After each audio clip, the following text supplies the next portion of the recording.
Halo seluruh, selamat datang di channel gua. Karena konten di channel gua banyak, lu cek aja playlist di channel gua. Ada alur cerita film, cerita horor, tutorial, unboxing, mukbang, video nggak jelas. Dah lah, langsung aja tonton videonya. Tapi tong hilapnya, subscribe dulu. Yuk, gaskeun. Assalamualaikum warahmatullahi wabarakatuh. Balik lagi sama gua Guntur di konten gua ceritain. Di konten gue ceritain kali ini, gue mau lanjutin cerita yang berjudul Misteri Kehadiran Arwah. Cerita kali ini udah masuk ke bagian part 8. Ya udah, nggak usah lama-lama lagi, kita mulai aja ceritanya.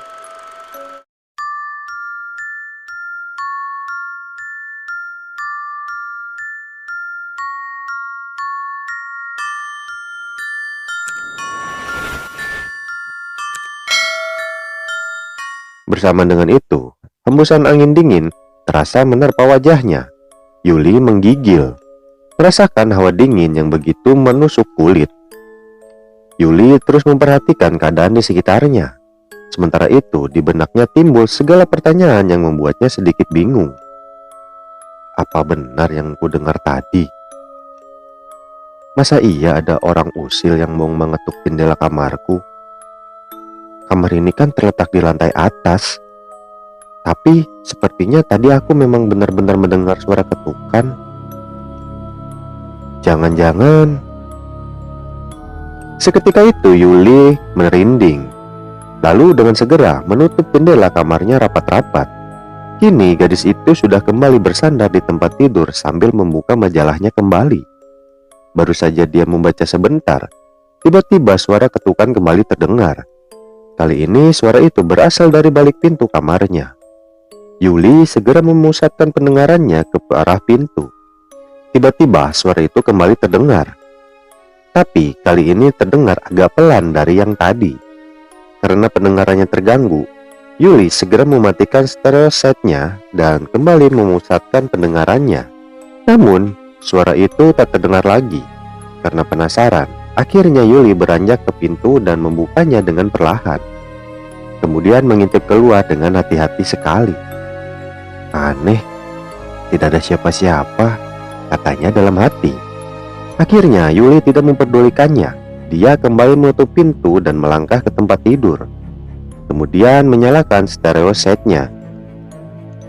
Kini suara musik kembali mengalun merdu. Bersamaan dengan itu, Yuli tampak bersiap-siap untuk bersandar kembali di tempat tidurnya. Namun belum sempat dia bersandar, tiba-tiba suara ketukan kembali terdengar. Siapa sih? Serunya seraya menatap ke arah pintu dengan wajah yang begitu kesal. Tok tok tok. Suara itu kembali terdengar. Mang? Kau ya? Udah deh, jangan suka usil. Nanti kalau aku sudah marah betulan, kau akan tahu akibatnya. Teriak Yuli kepada orang yang dikira pembantunya. Selama ini Yuli memang sudah cukup bersabar menghadapi pembantunya yang selama ini memang suka diberi hati, tapi selalu minta kepala. Selama ini dia memang sering dibuat kesal dengan segala tingkah lakunya yang kadang-kadang menjengkelkan. Tapi karena pembantunya itu baik dan jujur, Yuli tetap mempertahankannya. Tiba-tiba suara ketukan kembali terdengar. Kali ini Yuli sudah benar-benar marah. Lantas dengan segera dia beranjak bangun dan membuka pintu kamar dengan tiba-tiba. Apa? Seru Yuli terkejut ketika mengetahui di depan pintu tidak ada siapa-siapa. Aneh, tidak mungkin Mang Udin bisa lari secepat itu. Dia kan bukan orang sakti. Lalu siapa ya? Tanya Yuli keheranan. Lantas dengan diselimuti perasaan takut, Yuli terus memperhatikan ke sekelilingnya. Kedua matanya tampak waspada memandang ke setiap sudut ruangan. Melirik ke sana kemari mencari orang yang telah mengetuk pintu kamarnya. Keheningan malam membuat Yuli semakin takut. Namun keingintahuannya yang besar memaksa dia untuk memberanikan diri. Sambil terus waspada, dia mulai melangkah. Kemudian menuruni anak tangga dengan hati-hati sekali. Setibanya di lantai bawah, Yuli langsung melangkahkan kaki ke dapur dengan perlahan. Dia menduga orang tadi pasti bersembunyi di tempat itu. Yuli terus melangkah. Tiba-tiba dia mendengar ada langkah kaki yang membuntutinya. Lalu dengan segera dia menoleh ke belakang. Ternyata di belakangnya tidak ada siapa-siapa. Mengetahui itu, seketika Yuli bergidik seraya mempercepat langkah kakinya. Kini gadis itu sudah berada di ruang dapur dan langsung mengamati ruangan itu dengan penuh seksama. Bersama dengan itu, di belakangnya melintas sosok tubuh dengan gaun putih yang berkibar-kibar. Namun Yuli tidak mengetahui hal itu. Dia terus memeriksa ruangan dapur dengan penuh rasa was-was. Setelah dirasa cukup, Yuli berniat untuk memeriksa ruang tamu. Namun sebelum sempat dia melangkah, tiba-tiba sosok tubuh putih meluncur turun dari atas lemari dan berdiri tepat di hadapannya. Seketika itu, Yuli jantungnya pun berlangsung berdetak kencang. "Aduh, Kitty, kau mengagetkanku saja. Sini, Pus," panggil Yuli kepada sosok putih yang ternyata kucing kesayangannya. Yuli segera menggendong kucing itu dan membawanya ke ruang tamu. Kini dia sudah berada di ruangan itu dan sedang menatap ke arah jam dinding yang dilihatnya sudah menunjukkan jam 12 malam. Pada saat yang sama, tiba-tiba kucing yang ada di gendongannya tampak menggeram. Rupanya dia mengetahui kehadiran sosok Yana yang kini berada di ruangan itu. Yuli yang mengetahui kucingnya menggeram menjadi sangat heran. "Ada apa, Pus?" tanyanya seraya membelai kepala kucing itu dengan lembut. Betapa terkejutnya Yuli ketika kucing itu tiba-tiba meronta dan akhirnya melarikan diri ke arah dapur. Kini Yuli tampak mengawasi sekelilingnya dengan penuh rasa was-was. Kedua bola matanya terus bergerak memperhatikan keadaan ruangan yang tampak begitu hening. Tiba-tiba, bulu kuduk Yuli berdiri. Ia teringat cerita temannya yang mengatakan kalau hewan sangat sensitif dengan yang namanya makhluk halus. Apalagi pada malam Jumat seperti sekarang, di mana menurut kepercayaan sebagian orang, kalau malam Jumat adalah saatnya makhluk-makhluk itu bergentayangan. Lantas dengan perasaan takut yang semakin berkembang, akhirnya Yuli berlari ke kamar dan mengunci pintunya rapat-rapat. Ketika dia akan merebahkan diri di tempat tidur, tiba-tiba dia melihat sepucuk surat tampak tergeletak di atas spraynya yang berwarna biru. Siapa yang meletakkan surat ini?" tanya Yuli seraya mulai membacanya. Betapa terkejutnya Yuli ketika mengetahui isi surat itu. Seketika bulu kuduknya langsung merinding. Di dalam surat itu, sosok Yana menjelaskan semua jati dirinya. Dia juga menjelaskan mengenai jati diri Jody dan mengungkapkan semuanya tentang kebusukan pemuda itu. Selain itu, dia juga meminta kepada Yuli agar bersedia mengungkapkan jati diri Jody kepada Rani. Rani? Jadi yang mengetuk-ngetuk pintu tadi arwah ibunya Rani? Yuli kembali bergidik. Jadi selama ini Jody telah membohongiku. Ternyata Rani itu bukan sepupunya. Dia kekasihnya. Tapi kenapa aku yang dimintai tolong oleh ibunya untuk mengungkapkan jati diri Jody? Tanya Yuli seraya berpikir keras. Apakah Jody memang sebusuk itu? Aku benar-benar tidak menyangka kalau dia sudah mempunyai istri di Tokyo. Tapi apakah semua yang dikatakan arwah Yana dalam surat itu benar adanya? Mungkinkah arwah itu mencoba memperalatku dengan cerita bohong yang membuatku terpaksa mengambil koin emas itu? Tiba-tiba Yuli teringat dengan peristiwa di depan rumah Jody. Kemudian dia segera menghubungkan peristiwa itu dengan perkataan sosok Yana di suratnya. Ya, rasanya memang Jody telah membohongiku. Aku rasa wanita itu memang istrinya, kata Yuli sambil menyimpulkan. Kalau begitu, besok aku akan meminta kembali koin milikku itu. Terus terang, aku tidak rela jika koin itu digunakan untuk melindungi pria busuk seperti dia. Ketika Yuli hendak merebahkan diri, tiba-tiba dia melihat sebuah bayangan putih yang sekejap melintas di balik jendela. Saat itu, Yuli benar-benar terkejut ketika melihatnya. Namun begitu dia mencoba memberanikan diri dengan tetap menatap keluar jendela, lama juga dia menatap, namun hal aneh yang diperkirakannya akan muncul sama sekali tidak terjadi. Kini Yuli sudah merebahkan diri. Sejenak matanya melirik ke arah pintu dan sesekali menatap ke arah jendela. Karena khawatir sosok Yana melintas lagi, akhirnya dia segera menutup gorden jendelanya rapat-rapat. Setelah itu, dia kembali merebahkan diri seraya bersembunyi di balik selimutnya. Yuli mencoba untuk tidur, namun dia tidak bisa tertidur sama sekali. Pikirannya terus menerawang entah kemana. Sampai akhirnya dia bisa tertidur. Ketika hari sudah menjelang subuh, pada saat itu dia sudah benar-benar mengantuk, dan ketika mendengar suara orang mengaji di kejauhan, dia pun langsung terlelap. Yuli tertidur dengan selimut tetap menutupi sekujur tubuhnya. Ketika matahari mulai bersinar, Brandon dikejutkan oleh sepucuk surat yang ditemukan di atas meja kecil di samping tempat tidurnya. Isi surat itu memberitahukan kalau Rani telah pergi meninggalkan rumah. Mengetahui itu, Brandon segera memeriksa kamar Rani. Setelah mengetahui Rani tidak berada di tempat tidurnya, yakinlah Brandon kalau Rani memang telah minggat. Hari ini, Brandon terpaksa tidak masuk kantor. Dia pergi ke sana kemari untuk mencari putri tunggalnya itu. Namun, sangat disayangkan, hingga tengah hari Rani belum juga ditemukan. Sementara itu, di tempat lain, Yuli terlihat sedang berada di pelataran parkir. Setelah memarkirkan mobilnya, dia tidak lekas keluar. Tapi dia berbicara dulu dengan seorang lewat HP-nya. "Jo, nanti malam kau jangan kemana-mana ya. Aku ada perlu denganmu," katanya kepada pemuda yang ada di seberang sana. "Apa itu, Yul?" tanya Jody penasaran. "Nanti malam saja, Jo. Soalnya sekarang aku tidak bisa lama-lama." "Baiklah, nanti malam aku akan menunggumu."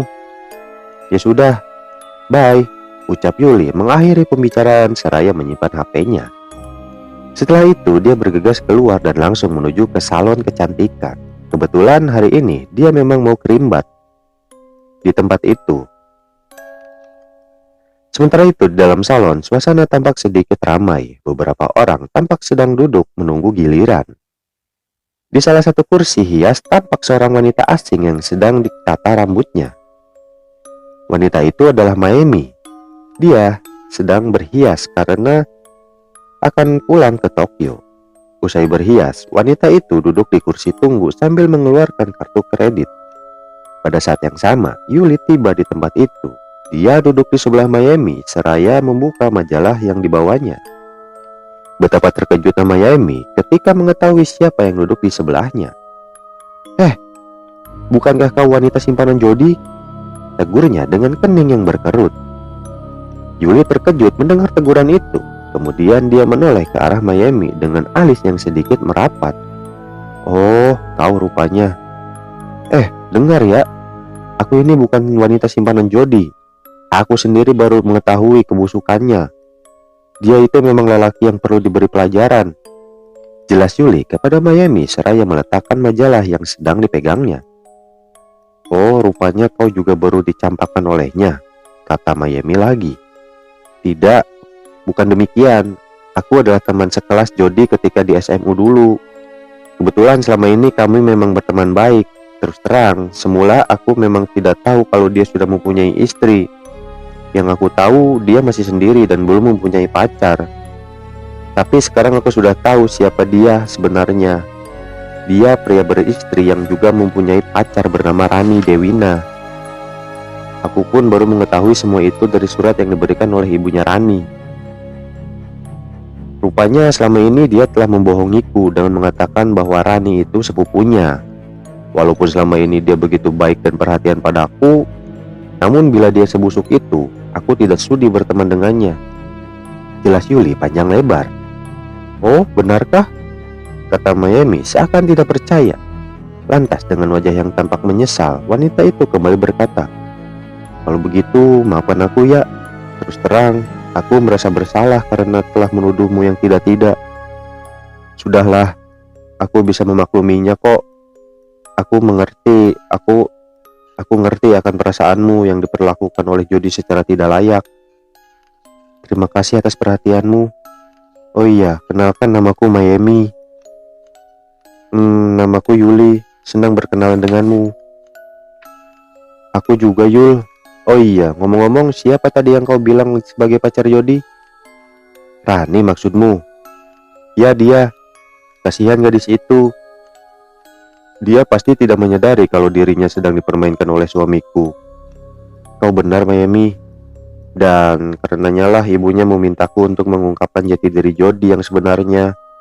Terus terang, saat ini aku sedang bingung. Aku sama sekali tidak tahu bagaimana cara meyakinkan Rani. Loh, ibunya kan tahu kalau Jody memang sebusuk itu. Lalu kenapa dia tidak sendiri aja yang menceritakannya? Tanya Mayemi bingung. Ibunya sudah meninggal, kira-kira sebulan yang lalu. Jawab Yuli polos. Apa? Jadi? Ya, arwah ibunya yang memberikan surat itu. Potong Yuli. Mayemi bergidik seketika. Kemudian dia segera mengeluarkan sesuatu dari dalam tasnya. Kalau begitu, berikan saja ini, kata Mayemi seraya memberikan selembar foto kepada Yuli. Yuli tampak mengamati foto itu sejenak. Dilihatnya, sepasang pengantin tampak sedang bergandengan mesra di depan pelaminan. Mereka adalah Mayemi dan Jody yang sedang berbahagia di sebuah pesta perkawinan. Setelah menyimpan foto itu di dalam tasnya, Yuli kembali berbincang-bincang dengan Mayemi. Kini keduanya tampak sudah semakin akrab. Mereka terus berbincang-bincang hingga pada akhirnya, "Oh iya Yul, sekarang aku mesti pergi. Lain kali kita bisa berbincang-bincang lagi ya."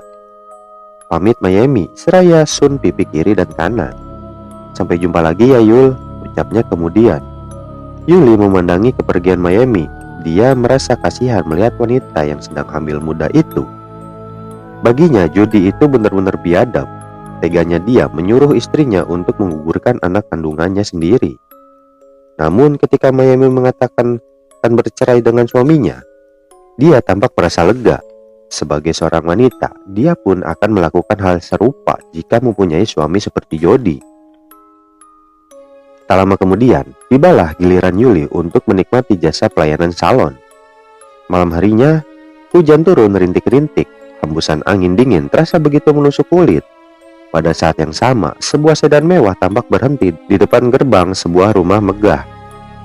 Kini, sedan itu mulai melaju melewati gerbang yang pintunya telah terbuka secara otomatis.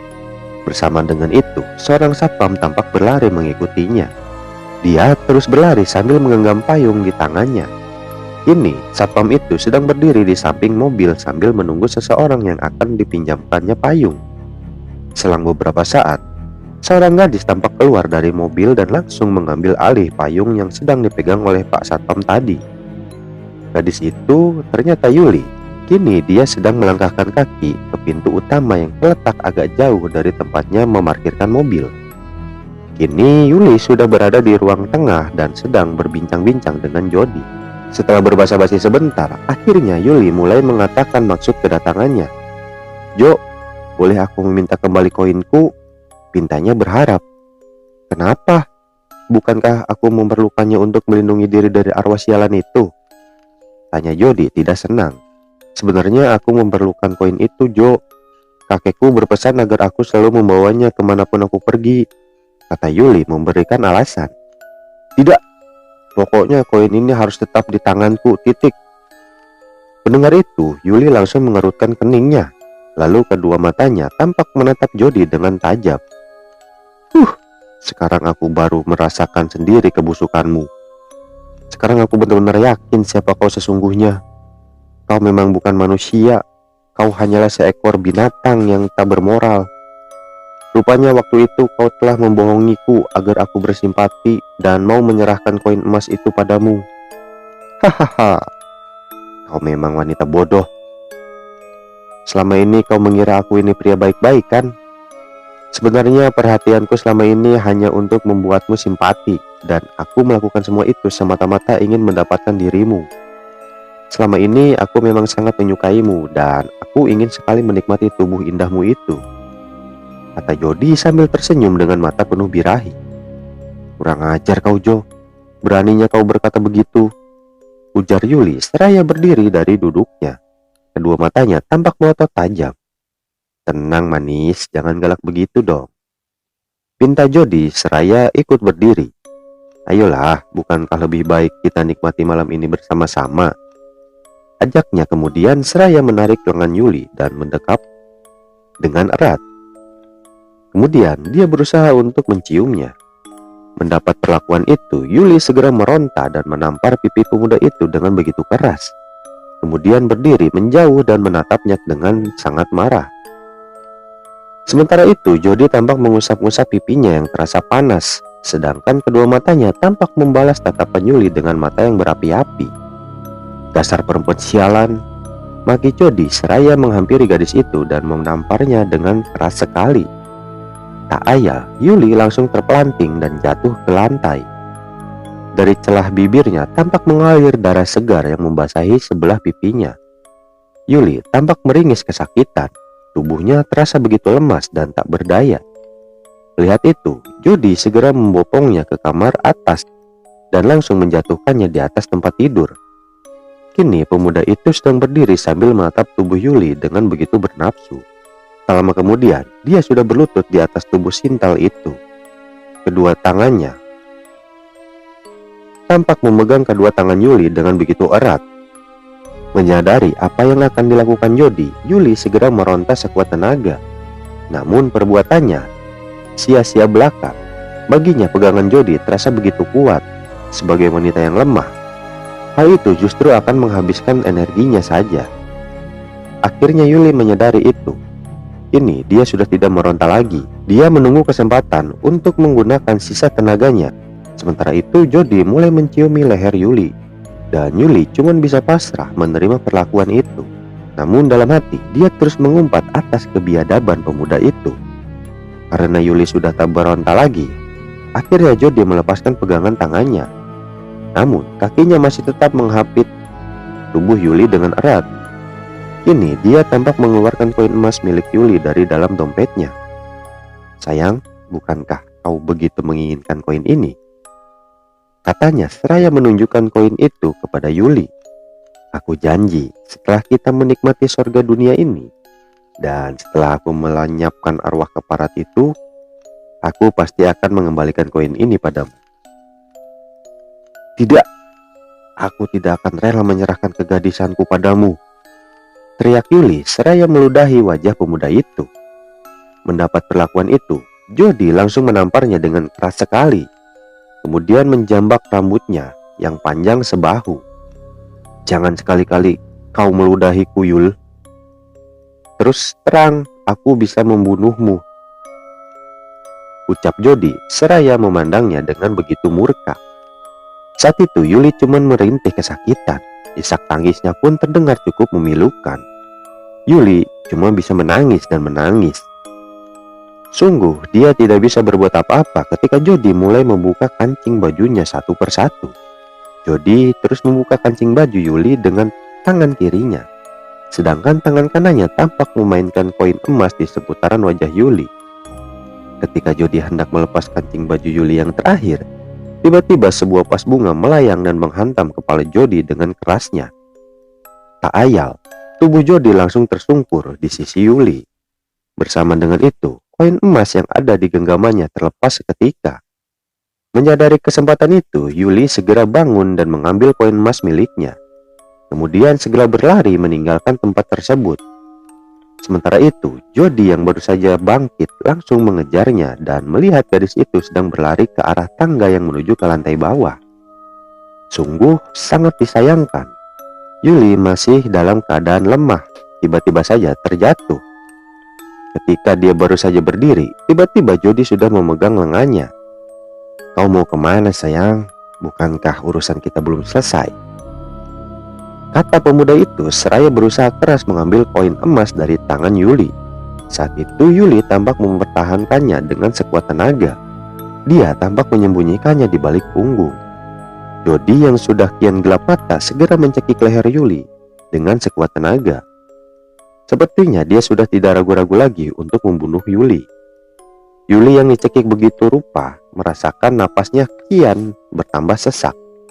Darahnya pun seakan mulai berhenti mengalir. Dalam keadaan kritis itu, tiba-tiba sebuah guci melayang dan langsung menghantam tubuh Jody dengan kerasnya.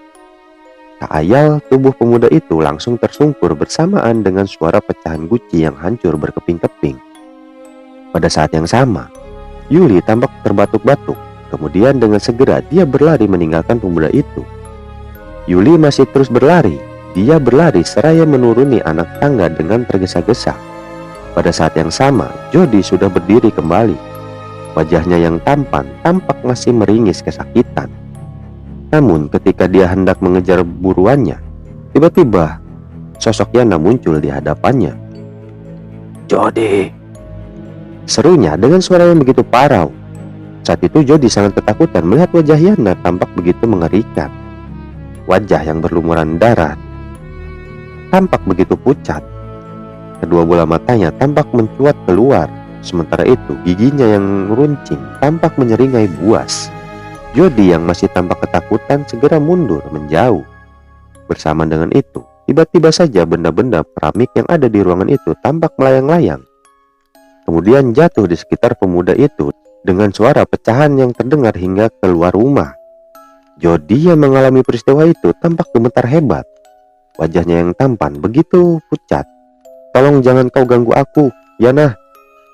Maafkan aku," mohon pemuda itu dengan terbata-bata. Sedangkan kakinya terus melangkah mundur. Yana yang sudah begitu murka tidak memperdulikan kata-katanya. Dia terus mendekati pemuda itu hingga akhirnya bertahan di tepi teralis. Sementara itu di luar rumah, Yuli tampak sedang mengendarai mobilnya melewati pintu gerbang. Wajahnya yang cantik tampak masih terlihat tegang. Namun dalam hati, dia bersyukur karena berhasil melarikan diri dari kebiadaban pemuda yang mau memperkosanya. Yuli terus melaju memacu mobilnya menjauhi rumah Jody. Pada saat yang sama, satpam yang bertugas di rumah itu tampak berlari memasuki rumah. Dia berniat memeriksa suara pecahan yang didengarnya ketika sedang membuka pintu untuk Yuli. Setibanya di ruang tengah, satpam itu tampak terkejut melihatnya sang majikan sedang terjatuh dari lantai atas. Tubuhnya meluncur cepat dan jatuh menimpa meja kaca di bawahnya. Saat itu pula Jody tewas seketika dengan tubuh yang sangat mengenaskan. Kepalanya pecah dengan dua mata yang tampak melotot. Sedangkan wajahnya yang terkena serpihan kaca tampak hancur mengerikan.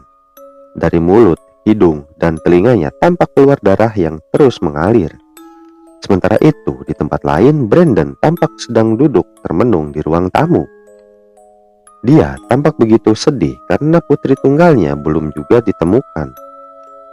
"Rani, ayah benar-benar menyesal karena tidak mau berterus terang padamu. Andai saja waktu itu ayah mau berterus terang, mungkin saat ini kau masih bersama ayah, nak." Brandon membatin. Kemudian dengan perasaan yang teramat bersalah, Brandon tampak menjambak rambutnya sendiri. "Tok tok tok." Tiba-tiba Brandon mendengar suara ketukan pintu, kemudian disusul dengan suara orang yang memberi salam. Mendengar itu, Brandon segera membuka pintu. Betapa terkejutnya dia ketika melihat siapa yang datang. Ternyata yang datang itu Rani beserta seorang ibu yang sedang menggendong bayi. Pada saat itu, Brandon langsung memeluk putrinya dengan penuh rasa haru. "Kau kemana saja, nak? Ayah sudah sangat mengkhawatirkanmu, sayang," tanya Brandon sambil terus memeluk putrinya. Sementara itu, Rani cuma terdiam. Dia tidak merespon perlakuan ayahnya sebagaimana mestinya. "Kau kenapa, sayang?" tanya Brandon seraya melepaskan pelukannya. Kemudian dia menatap wajah putrinya yang tampak begitu dingin.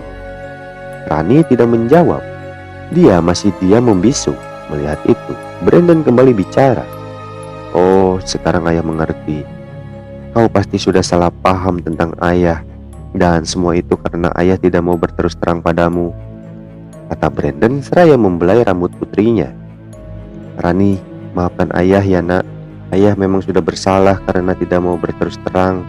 Dan ayah berjanji akan menjelaskan semuanya kepadamu," lanjutnya kemudian. Mendengar itu, Rani merasa sedikit tenang. Namun raut wajahnya masih tetap terlihat begitu dingin. Brandon menyadari kalau putrinya masih belum bisa mempercayainya. Kemudian dia berusaha untuk meyakinkan sekali lagi. Karena Brandon berkata dengan penuh kesungguhan, akhirnya Rani mau mempercayainya. Mengetahui hal itu, Brandon terlihat senang. Kemudian dia segera mengajak keduanya untuk masuk. Dan tak lama kemudian mereka sudah duduk di ruang tamu. Kini Brandon tampak sedang berbincang-bincang dengan si ibu yang sudah membawa putrinya pulang. Sementara itu, Rani terlihat sedang membuatkan minum. Setelah menyuguhkan minuman yang dibuatnya, Rani tampak melangkahkan kaki ke teras depan dan duduk termenung di tempat itu. Kini dia sedang memikirkan perihal ayahnya yang sudah berjanji akan menceritakan kejadian yang sebenarnya. Pada saat yang sama, Brandon masih berbincang-bincang dengan si ibu yang ternyata seorang penjual sayur. "Oh, jadi begitu, Bu," kata Brandon ketika mengetahui kalau si ibu mengenal putrinya ketika di bis kota. Dan beliau menemukan Rani sekitar pukul 4 pagi. "Benar, Pak. Waktu itu kebetulan saya hendak berangkat untuk belanja sayuran di pasar. Dan betapa terkejutnya saya ketika melihat seorang gadis sedang menangis di pinggir jalan. Pada mulanya saya tidak mengenali dia, tapi ketika saya memperhatikan dengan seksama, akhirnya saya mengenalinya. Waktu itu wajahnya tampak begitu murung. Saat itu saya bisa merasakan beban berat yang sedang dihadapinya. Karena saya sudah mengenal dia siapa, saya langsung mengajaknya pulang ke rumah saya. Dan sesampainya di rumah, saya meminta Rani untuk menceritakan kesusahannya. Setelah Rani bercerita, akhirnya saya bisa mengetahui duduk perkaranya. Karenanya lah, saya merasa berkewajiban untuk membantunya. Namun ketika saya mengajaknya pulang, Rani menolak. Dan setelah saya bujuk, akhirnya Rani pun mau.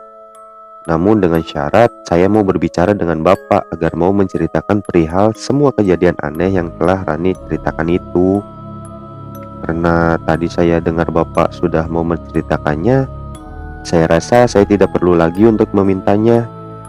Oh iya Pak, sekarang sebaiknya saya pamit pulang. Saya tidak bisa lama-lama karena suami saya pasti sedang menunggu. Lagi pula, bukankah Bapak harus segan menceritakan hal yang sebenarnya kepada Rani? Baiklah Bu, sekali lagi saya ucapkan terima kasih ya Bu. Sama-sama Pak. Permisi, ucap si ibu seraya beranjak dari duduknya, kemudian melangkah menghampiri Rani yang saat itu masih duduk di teras depan. "Rani, kau jangan lari lagi ya nak, kasihan ayahmu. Dari tadi pagi beliau sudah mencarimu sampai kemana-mana dan beliau sangat mengkhawatirkanmu." Rani tampak mengangguk, kemudian memeluk si ibu seraya mengucapkan banyak terima kasih.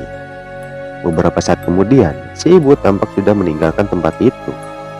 Pada saat yang sama, Rani dan ayahnya tampak duduk berdua di teras depan.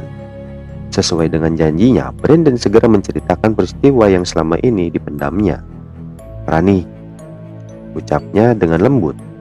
Belum sempat Brandon melanjutkan kata-katanya, tiba-tiba terdengar suara burung di samping rumahnya. Brandon dan putrinya langsung memusatkan pendengaran ke asal suara itu. Pada saat itu Rani tampak terpaku mendengarnya, sedangkan Brandon tampak beranjak bangun untuk memeriksanya. Kini lelaki itu sedang melangkah menuju ke samping rumah yang tampak begitu gelap.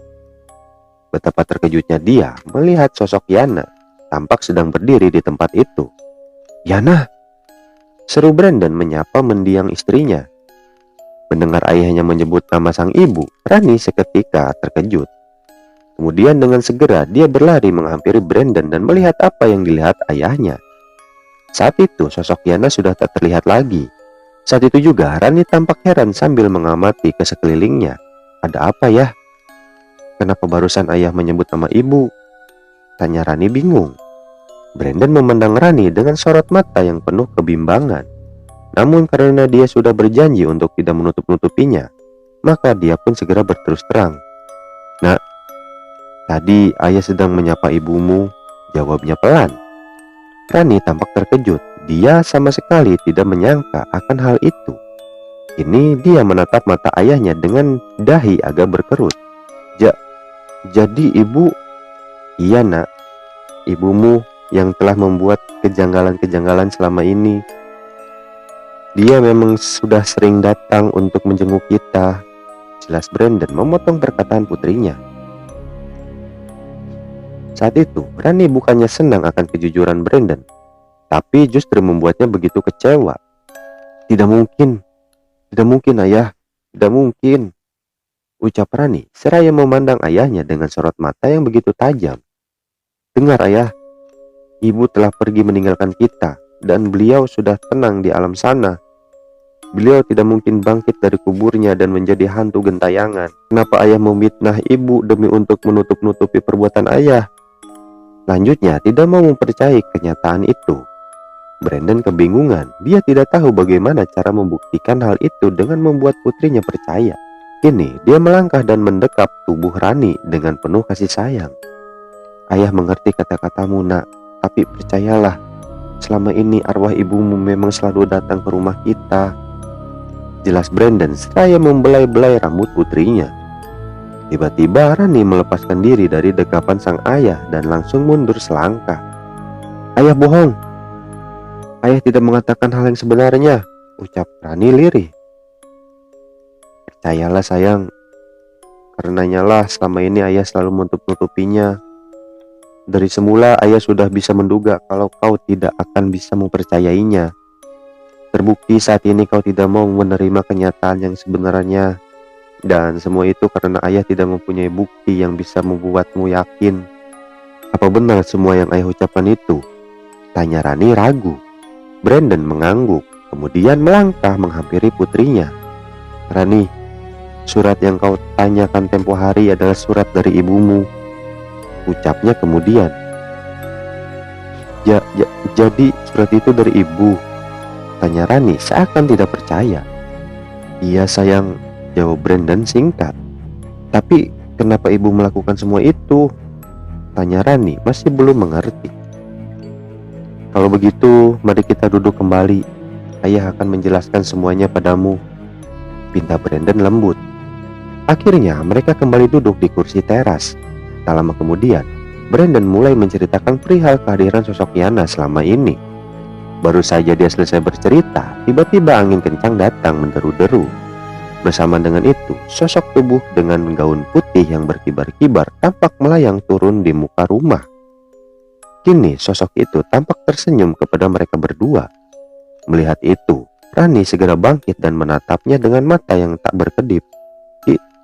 Ibu? Seru gadis itu tiba-tiba. Anakku, sapa Yana seraya menatap wajah putrinya dengan lembut. Ibu, Rani sayang sama ibu, ucap Rani seraya menitikkan air matanya. Ibu juga nak, ibu sangat menyayangimu dan ibu berharap kau juga selalu menyayangi ayahmu, kata sosok ibunya lembut. Kemudian dengan serta-merta dia melayang naik dan hilang seketika. Ibu, panggil Rani lirih. Kemudian dia menangis terseduh-seduh. Rani masih saja menangis. Saat itu dia tampak berlari ke sana kemari mencari sosok ibunya itu.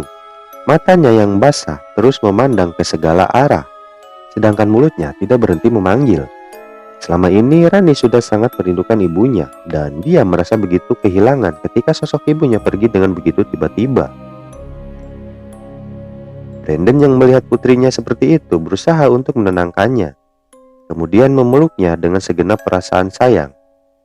Rani segera membalas pelukan ayahnya dengan sangat erat dan berusaha keras untuk melepaskan semua kesedihannya. Rani terus menangis di pelukan ayahnya. Air matanya tak bisa berhenti mengalir membasahi kedua pipinya. Maafkan Rani ayah, Rani sudah tidak percaya sama ayah, ucapnya lirih. Sudahlah sayang, kau tidak perlu meminta maaf. Ayah maklum kalau kau memang cuma salah paham, kata Brandon seraya membelai rambut putrinya dengan penuh kasih sayang. Terima kasih ayah, ucap Rani seraya melepaskan pelukannya dan memandang ayahnya dengan mata yang berbinar-binar. Brandon membalasnya dengan sebuah senyum yang membuat Rani merasa begitu damai. Tiba-tiba saja di wajah Rani tersungging senyum keceriaan. Terima kasih Yana, kau telah mengembalikan keceriaan putri kita, ucap Brandon dalam hati. Kemudian dia segera mengajak putrinya untuk masuk ke rumah. Kini mereka sudah berada di kamar masing-masing. Saat itu Brandon tampak sudah terlelap di tempat tidurnya, sedangkan Rani baru saja akan merebahkan diri. Tak lama kemudian dia pun terlelap bersama mimpi-mimpinya. Oke, sekian dulu part 8 dari cerita misteri kehadiran arwah ini. Dan nextnya adalah part terakhir, yaitu part 9. Part 9 nanti akan menutup serangkaian cerita misteri kehadiran arwah. Oke, subscribe dulu dan nyalakan loncengnya biar nggak ketinggalan ceritanya. Buat lo yang punya cerita menarik, cerita horor dan cerita lainnya, lo bisa kirimin ke Instagram gua, ke Twitter, atau ke email gua. Linknya ada di deskripsi. Yaudah, selamat menunaikan ibadah puasa. Yang bagi yang menjalankannya, jangan lupa makan biar nggak lemes, dan jangan lupa napas biar nggak mati. Oke, wassalamualaikum warahmatullahi wabarakatuh.